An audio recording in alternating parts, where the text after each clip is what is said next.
गई सबसे पहले बात करेंगे कि पीटी में आए चेंजेस के बाद एग्जाम लेवल इजी हुआ है या फिर हार्ड हुआ है। मॉड्यूल बाय मॉड्यूल सबसे पहले स्पीकिंग सेक्शन के बारे में डिस्कस करेंगे। स्पीकिंग सेक्शन में गाइस 2 नई question types after the changes add हुई है, respond to situation and summarise group discussion. इसके अलावा guys describe image and detail lecture के भी नंबर ऑफ क्वेश्चंस जो एग्जाम में आते हैं वो इंक्रीज हो गए। तो ओवरऑल जो स्पीकिंग टास्क को काट देना, तो ओवरऑल गई स्पीकिंग एग्जाम की जो ड्यूरेशन है टेस्ट की वो इंक्रीज हो गई है। इसलिए स्पीकिंग का जो मॉड्यूल है वो आपको थोड़ा सा लेंथी लगेगा, एग्जॉस्टिंग लगेगा अगर आपने बहुत सारे मॉक टेस्ट नहीं करें। लेकिन let me tell you guys, अगर आप कपल ऑफ मॉक टेस्ट करके जाएंगे तो आपको स्पीकिंग सेक्शन में कोई दिक्कत नहीं आएगी। स्कोरिंग वाइज अगर हम बात करें तो स्पीकिंग सेक्शन का जो मॉड्यूल है, स्कोरिंग वाइज पर काट है ना, अगर कहीं डिफिकल्टी लेवल की बात करें तो speaking section is still easy. अभी भी बैक टू बैक स्टूडेंट्स के 90 आउट ऑफ 90 स्पीकिंग में आ रहे हैं। रीजन बीइंग कि स्पीकिंग में स्कोर करना और ज्यादा इजी हो गया है। पहले 5 क्वेश्चन टाइप्स की अब 7 क्वेश्चन टाइप्स हो गई हैं। ऑल्सो अर्लियर बहुत सारे स्टूडेंट्स ऐसे होते थे जो कि रीड अलाउड और रिपीट सेंटेंस में स्ट्रगल करते थे। रीड अलाउड पहली क्वेश्चन टाइप थी, लोग नर्वस होते थे, उसमें ज़्यादा स्ट्रगल करते थे, और रिपीट सेंटेंस एक डिफिकल्ट क्वेश्चन टाइप थी। लेकिन आफ्टर द चेंजेस, क्योंकि रीड अलाउड का वेटेज कम हो गया है, ऑल्सो अब बहुत सारे क्वेश्चन टाइप्स हो गए, तो वे तो काट देना, okay, and after the changes बहुत सारे क्वेश्चन टाइप्स हो गए, तो स्कोर करना अब इजी हो गया स्पीकिंग सेक्शन में। तो स्पीकिंग सेक्शन का जो लेवल ऑफ डिफिकल्टी है दैट विल बी इजियर, और उसमें स्कोर करना भी इजी होगा, प्रोवाइडेड आप सही स्ट्रैटेजी एंड सही टेम्पलेट्स यूज कर रहे हैं। प्लीज रिमेंबर, अगर आप अगर आप आउटडेटेड स्ट्रैटेजीज का यूज करेंगे तो आप अच्छा स्कोर नहीं करेंगे, you will score low. You need to use the right strategy, you need to understand the test format. Moving ahead, next हम बात करेंगे राइटिंग मॉड्यूल की। अगर राइटिंग मॉड्यूल की मैं बात करूं तो गाइस अब आपको 2 समराइज रिटन टेक्स्ट आएंगे और एक ही ऐसे आएगा। एक minute, okay,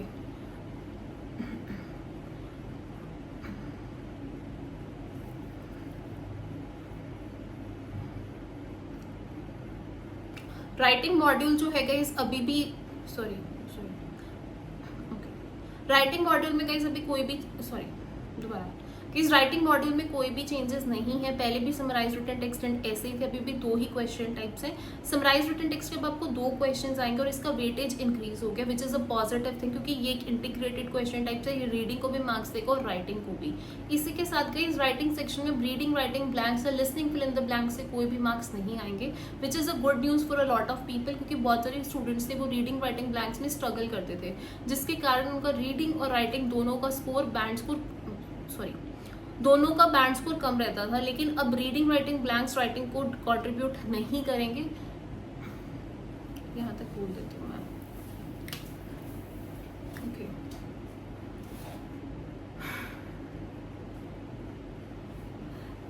listening fill in the blanks में भी बहुत सारे स्टूडेंट्स पहले स्ट्रगल करते थे, जिनको स्पेलिंग्स में प्रॉब्लम थी, जिसके कारण उनका राइटिंग का बैंड स्कोर कम आता था। तो ये उनके लिए ये भी एक अच्छी न्यूज़ है।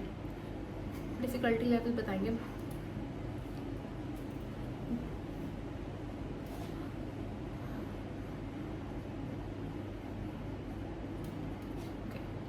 जैसा कि आप जानते हैं कि बैंड 8, 7 और 6 के लिए आफ्टर चेंजेस रिक्वायरमेंट चेंज हो गई है फॉर डिफरेंट मॉड्यूल्स। राइटिंग की जो बैंड रिक्वायरमेंट है वो इंक्रीज कर दी गई है, क्योंकि राइटिंग का जो डिफिकल्टी लेवल है वो कम हो गया है। पहले राइटिंग में बच्चे reading, writing fill in the blanks के कारण बहुत ज़्यादा स्ट्रगल करते थे। Reading, writing fill in the blanks क्योंकि reading and writing fill in the blanks क्योंकि कोई भी राइटिंग सेक्शन में मार्क्स कॉन्ट्रीब्यूट नहीं करेंगे, तो level of difficulty writing section का ईजी हो गया है।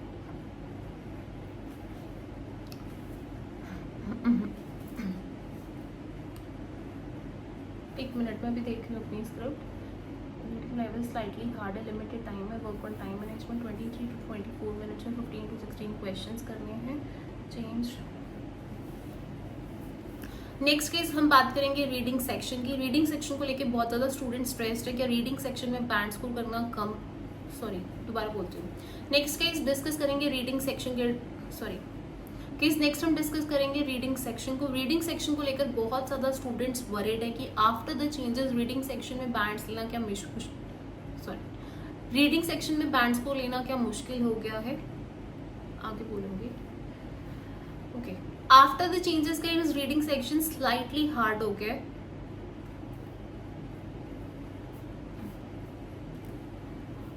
रीडिंग सेक्शन में ओके दोबारा बोल रही हूँ।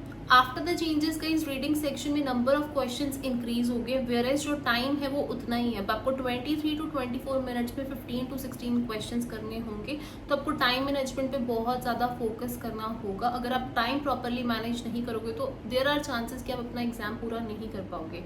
एग्जाम्स में अब आएंगे आपको reading, writing, fill in the blanks, multiple choice, multiple question, reorder के बाद reading, fill in the blanks and multiple choice, choose single answer.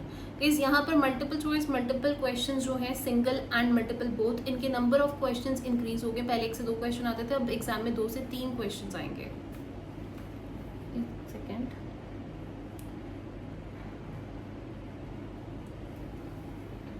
Okay case before the changes बहुत सारे स्टूडेंट्स थे जो 90 ईच, 88, 85, 84 स्कोर करते थे, लेकिन आफ्टर द चेंजेस जो हैं रीडिंग सेक्शन में आप 90s या 84, 85 बहुत कम रेयर देखोगे। रीजन बीइंग सॉरी बोल रही हूँ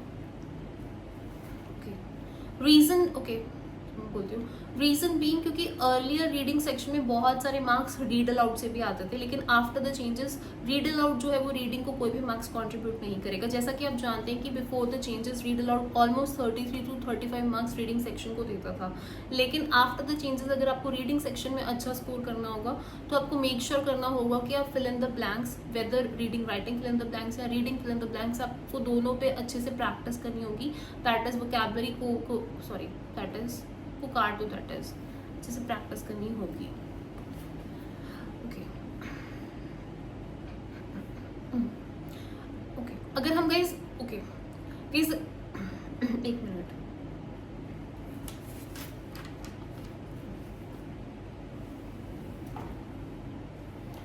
अगर गाइस हम बात करें रीडिंग लेवल की, अगर हम बात करें रीडिंग मॉड्यूल के डिफिकल्टी लेवल की, तो यस रीडिंग मॉड्यूल दोबारा बोलते हो गाइस, अगर बात करें रीडिंग मॉड्यूल की डिफिकल्टी लेवल की, तो अर्लियर बहुत सारे स्टूडेंट्स हैं वो reading writing fill in the blanks दोबारा बोलती हूँ गाइस, अगर बात करें रीडिंग मॉड्यूल के डिफिकल्टी लेवल की, तो प्रीवियसली बहुत ज़्यादा रीडिंग मॉड्यूल हार्ड आ रहा था, लेकिन after the changes reading module का जो डिफिकल्टी लेवल है वो थोड़ा सा कम हो गया।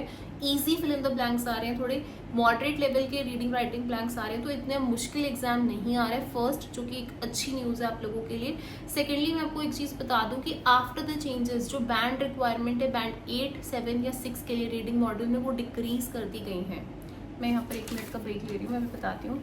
70, 59, 48 अर्लियर गाइज बैंड 8 के लिए आपको चाहिए होते थे 79 ईच, रीडिंग सेक्शन में भी आपको 79 चाहिए होते थे, लेकिन आफ्टर द चेंजेस आपको चाहिए होंगे 70। बैंड 7 के लिए पहले 65 चाहिए होते थे, लेकिन आफ्टर द चेंजेस आपको चाहिए होंगे 59। एंड बैंड 6 के लिए भी गाइज अब आपको सिर्फ 48 मार्क्स लेने होंगे। तो रुक जाओ,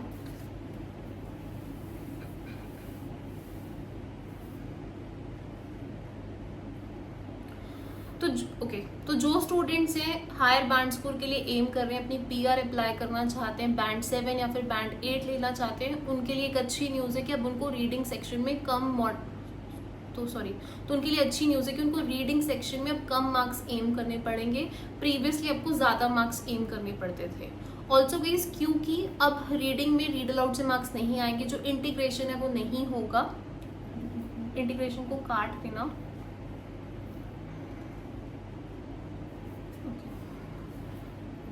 ये काटना। ओके बिफोर द चेंजेस बहुत सारे स्टूडेंट्स हैं जो रीडिंग में भी 90, 89, 88 स्कोर कर रहे थे, लेकिन वैसे स्कोर्स अब आपको देखने को नहीं मिलेंगे क्योंकि वैसे स्कोर्स की रिक्वायरमेंट भी नहीं रहेगी। Remember even for higher bands को 20 पॉइंट्स फॉर पीआर या फिर सुपीरियर इंग्लिश के लिए आपको 70 ही रीडिंग में मैक्सिमम चाहिए। पहले रिक्वायरमेंट भी 79 की ही होती थी रीडिंग में, अब रिक्वायरमेंट भी कम हो गई है, तो काट दो। ऑल्सो रीड अलाउड जो है वो रीडिंग को कोई मार्क्स नहीं देगा, तो डेफिनेटली 90s या 89, 88 इतने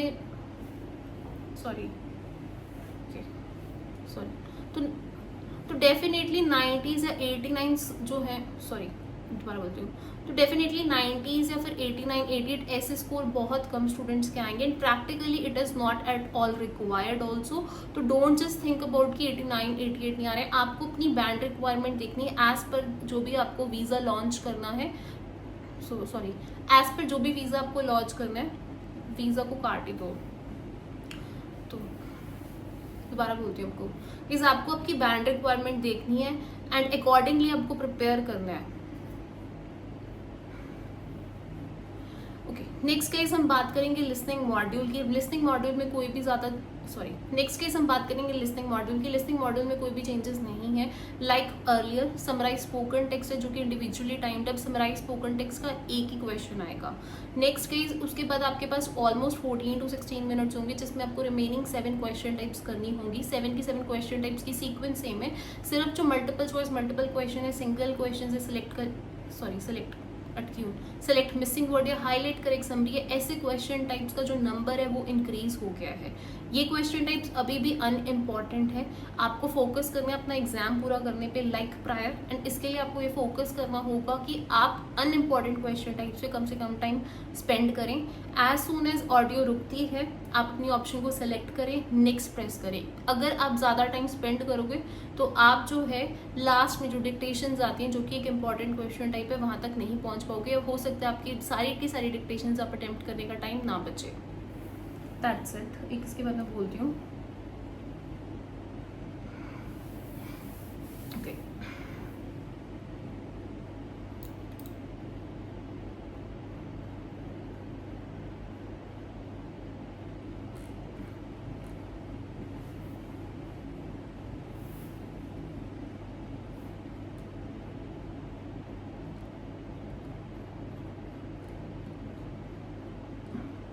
मूविंग अहेड हम बात करेंगे लिसनिंग। ओके, इस मूविंग अहेड बात करेंगे लिसनिंग मॉड्यूल के डिफिकल्टी लेवल की। लिसनिंग मॉड्यूल में बहुत सारे मार्क्स स्पीकिंग सेक्शन से आएंगे क्योंकि summarise group discussion answer short question, listening को भी मार्क्स नेक्स्ट हम गाइस बात करेंगे लिसनिंग मॉड्यूल के डिफिकल्टी लेवल की। लिसनिंग मॉड्यूल में मार्क्स लेना वुड बी नेक्स्ट हम गाइस बात करेंगे लिसनिंग मॉड्यूल के डिफिकल्टी लेवल की। लिसनिंग मॉड्यूल में मार्क्स लेना और भी ज़्यादा ईजी होगा क्योंकि बहुत सारे मार्क्स स्पीकिंग से आएंगे। स्पीकिंग पहले भी लिसनिंग को काफ़ी मार्क्स देता था लेकिन आफ्टर द चेंजेस और भी ज़्यादा मार्क्स देगा। तो remember if you good with speaking, listening के मार्क्स बहुत ज़्यादा बूस्ट होंगे क्योंकि अब समराइज ग्रुप डिस्कशन बहुत सारे मार्क्स देगा गाइस लिसनिंग सेक्शन को। इसके अलावा आंसर शॉर्ट क्वेश्चन जो वो स्पीकिंग को मार्क्स नहीं देंगे, ओनली एंड ओनली वो लिसनिंग को मार्क्स देंगे। सो लिसनिंग मॉड्यूल की difficulty level overall would be easy. Overall okay, किस बात करूं मैं ओवरऑल एग्जाम लेवल की, ओके किस बात करूं मैं ओवरऑल एग्जाम लेवल की, तो ओवरऑल बहुत ज़्यादा डिफरेंसेस नहीं हैं। जिन मॉड्यूल्स में गई बैंड रिक्वायरमेंट ओवरऑल ज़्यादा चेंजेस नहीं है। जिन मॉड्यूल्स में ओके दोबारा बोलती हूँ कि सब इस बात करूँ ओवरऑल चेंजेस की तो बहुत ज़्यादा चेंजेस नहीं है। जिन मॉड्यूल्स का लेवल ऑफ डिफिकल्टी थोड़ा सा बड़ा है तो वहाँ पर बैंड रिक्वायरमेंट कम हो गई है, और जो मॉड्यूल्स थोड़े ज़्यादा ईजी हुए लाइक स्पीकिंग एंड राइटिंग वहाँ पे आपकी बैंड रिक्वायरमेंट इंक्रीज हो गई है। तो ऑलमोस्ट जो लेवल है पीटी एग्जाम का वो स्टिल सेम है।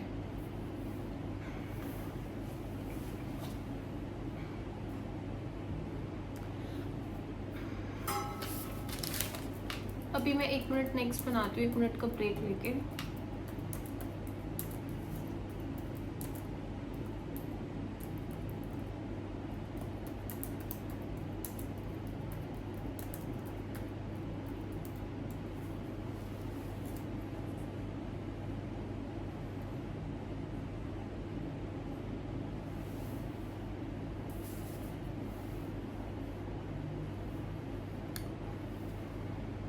Guys next moving ahead guys बात करेंगे क्या पीटी में स्कोर लेना मुश्किल हो गया। बहुत सारे स्टूडेंट्स हैं जो पीटी में चेंजेस के बाद स्कोर ओके गाइस नेक्स्ट हम बात करेंगे क्या पीटी में ओके गाइस नेक्स्ट हम बात करेंगे क्या पीटी में आए चेंजेस के बाद पीटी में स्कोर लेना हार्ड हो गया। तो let me tell you it is not the case guys. Still daily basis पे जो स्टूडेंट्स अपने डिजायर्ड बैंड स्कोर को अचीव कर पा रहे हैं, जो भी चेंजेस आए हैं उसमें बहुत सारी पॉजिटिव अपडेट्स हैं।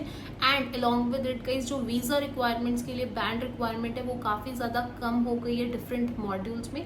And different kind of visa के लिए जो भी बैंड रिक्वायरमेंट्स है उसमें सॉरी उसमें स्लाइटली नहीं, उसमें सिग्निफिकेंट डिक्रीज हुआ है। तो नो, तो नो को काट दो।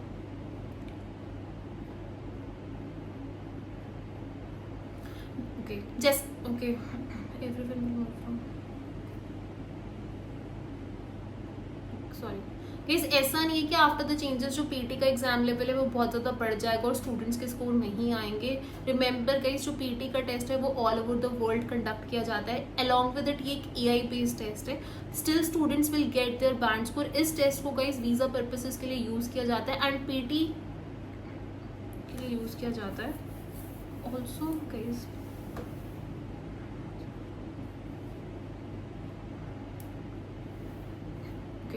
एंड सॉरी दोबारा बोलती हूँ, and along with it guys जो पीटी का टेस्ट है ये बहुत ज़्यादा पॉपुलर टेस्ट है, इसका मार्केट शेयर बहुत ज़्यादा है। सो डोंट वरी कि क्या इसका एग्जाम लेवल बहुत ज़्यादा हार्ड हो जाएगा। बहुत सारे लोग हैं जो अपनी वीज़ा एप्लीकेंट्स के लिए पीटी एग्जाम को चूज करते हैं। डेफिनेटली जो एग्जाम लेवल है that will still remain the same.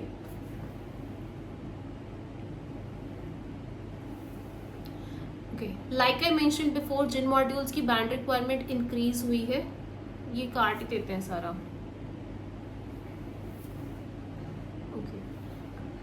दोबारा बोलती हूँ, even after the changes guys बहुत सारे मॉड्यूल्स हैं जिनमें कुछ भी sorry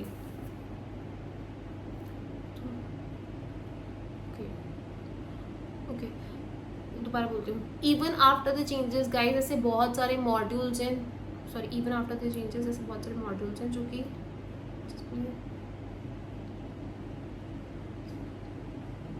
okay guys even after the changes जो पीटी एग्जाम लेवल है दैट इज क्वाइट सेम। बहुत सारे मॉड्यूल्स हैं जिसमें कोई भी चेंजेस नहीं आए हैं।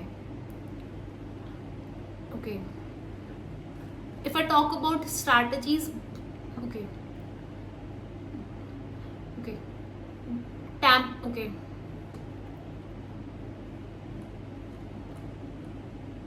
मेरे को बोलना ही नहीं आ रहा, मैं इतनी थक चुकी हूँ ना बोल बोल के। मैं एक बॉटम लाइन बोल रही हूँ, यहाँ से देख के बोलूँगी, आप स्क्रीन पे लिख देना, या मैं जो भी बोल रही हूँ ना उस पर कुछ ऐसा लिखना कि मैं ना देखो क्योंकि मैं देख के बोल रही हूँ, क्योंकि मेरे से ऐसे बोला ही नहीं जा रहा, तो काट कूट के देख लेना। टैम्पलेट्स के इस एग्जाम में वर्क करें even after the changes. Right from dictation में भी आप एक्स्ट्रा वर्ड्स ऐड कर सकते हैं। तो बॉटम लाइन क्या है, अगर आप वेल प्रिपेयर्ड है, फॉर्मेट को लेके अवेयर है तो आपको टेस्ट फॉर्मेट ईजी लगेगा। लेकिन अगर आप अनप्रिपेयर्ड हैं, आप रिलाई कर रहे हो ऑन क्रैमिंग, तो आपको हार्ड लगेगा पीटी का।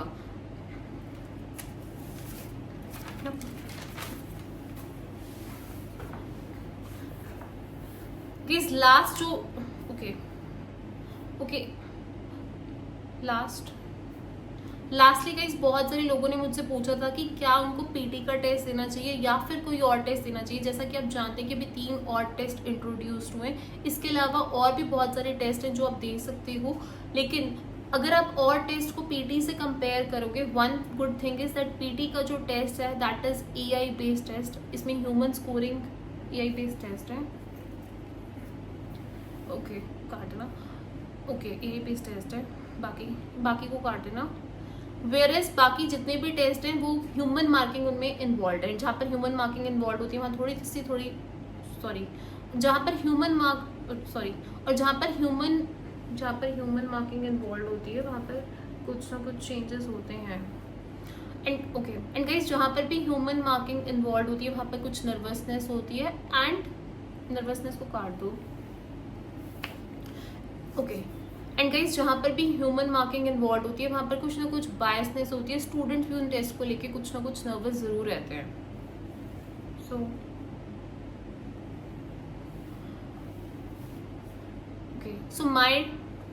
So my tip for all the PT aspirants is do not worry, do not panic. PT में अभी भी स्टूडेंट्स अपने स्कोर्स को अचीव कर पा रहे हैं, काटना। अगर वो अचीव कर पा रहे हैं आप भी अचीव कर पाओगे। स्टिक टू PT, आप अच्छे से होल हार्टेडली प्रिपेयर कीजिए, नए फॉर्मेट में जो चेंजेस हैं उनको अडेप्ट कीजिए and give your 100%।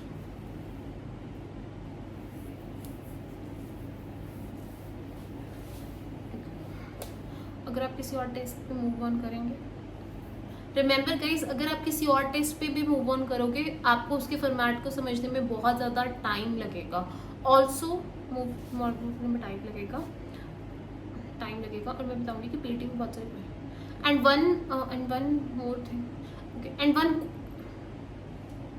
And one more good thing about PT guys कि इसके हर मॉड्यूल में बहुत सारी क्वेश्चन टाइप्स है, तो it gives you a lot of options. अगर आप किसी एक क्वेश्चन टाइप में किसी एक टास्क में अच्छा परफॉर्म नहीं भी करोगे, स्टिल बहुत सारे क्वेश्चंस हैं। जैसे स्पीकिंग है, स्पीकिंग में 7 क्वेश्चन टाइप्स। अगर आपने एक रीड अलाउड में अच्छा नहीं करे, आप नेक्स्ट में अच्छा कर सकते हो। तो there is always a room for improvement. यहाँ पर एक क्वेश्चन के बेसिस पे आप पूरे के पूरा आपका मॉड्यूल जज नहीं होता है। तो अकॉर्डिंग टू मी